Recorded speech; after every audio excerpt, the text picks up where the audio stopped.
So it's July the 6th, 2024, and we have a new moon in Cancer today here in the Southern Hemisphere.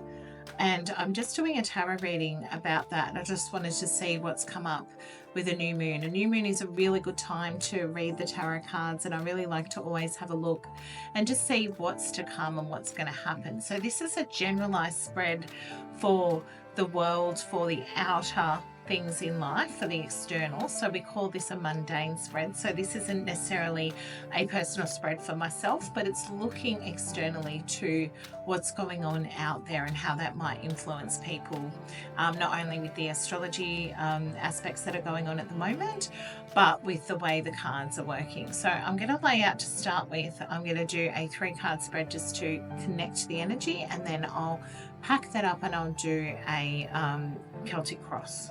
So always with the tarot, I always like to cut the deck into 3 because it spreads the energy through the cards. Then I'm going to pop them back any way that I like, just to connect that energy.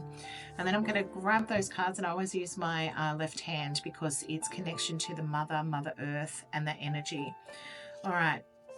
And so we have some culmination of events happening over the next month or so. And I feel these are minor arcana cards. But in the past, we have the 10 of Swords, and the 10 of Swords is all about things coming to a breaking point. So this is where things have hit a level of a culmination. So everything has got to a point where things are really, really, really full on. So things out there in the world with, the powers that be, big elections that have happened. We've just had a new government elected in the UK. There's lots of turmoil going on in terms of financial markets. There's lots of stuff happening. So this is where things are going to come to a head. So this is in the past. So this is already happening. This is stuff that's already hit.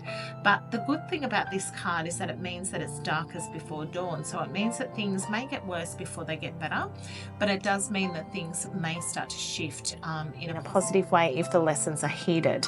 But I do get the intuitive feeling that the lessons aren't being heeded. So that means that we move into the present, or what's coming up in the near future. And I've got the 8 of Swords.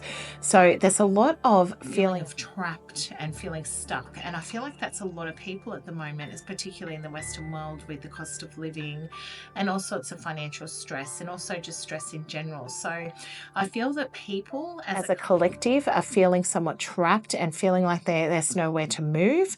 And so that is giving people a bit of a negative outlook because of, some of the discernment, some of the unhappiness that they've been experiencing.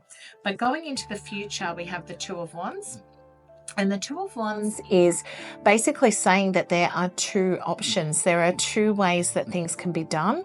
So 2 roads ahead, and it is really going to be, it's still up in the air. So I feel like that signifies that decisions are being made as we speak. And some of those decisions are being made with not necessarily the people's interests at heart. Unfortunately, in our society today, there's a lot of emphasis on capitalism and money and, striving for resources. So I feel like there is the option to turn this around. That's the feeling spiritually.